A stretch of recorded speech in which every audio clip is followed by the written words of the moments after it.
Pour ses habitants, les trajets du quotidien se font désormais sur des chemins transformés en marécages. Au Soudan du Sud, des villages entiers ont été dévastés par des pluies torrentielles. Des milliers d'habitants ont été contraints de quitter leur maison. Certains d'entre eux se sont abrités dans des bâtiments encore en construction. D'autres ont dressé des abris de fortune sur la route qui mène à la capitale, Djouba. Avant la construction de cette route, l'eau avait l'habitude de couler sans inonder la région.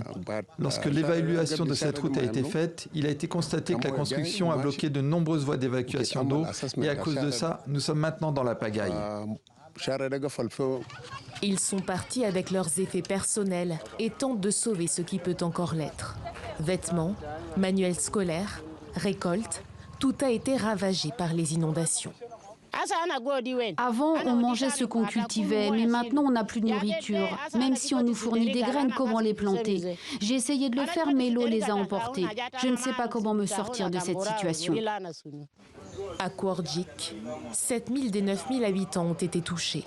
La mairie en appelle aux autorités alors que l'aide humanitaire peine à être acheminée, faute de fonds. Certaines personnes ont été mordues par des serpents. Nous avons besoin que le gouvernement et les ONG sauvent la vie des habitants. La situation est catastrophique. Depuis 2 ans, les crues saisonnières du Nil Blanc sont de plus en plus ravageuses. D'autres pluies torrentielles sont attendues dans les prochains mois. Selon les Nations Unies, plus de 400 000 Sud-Soudanais ont été affectés par les inondations ces derniers mois. Un désastre humanitaire et une large population de déplacés.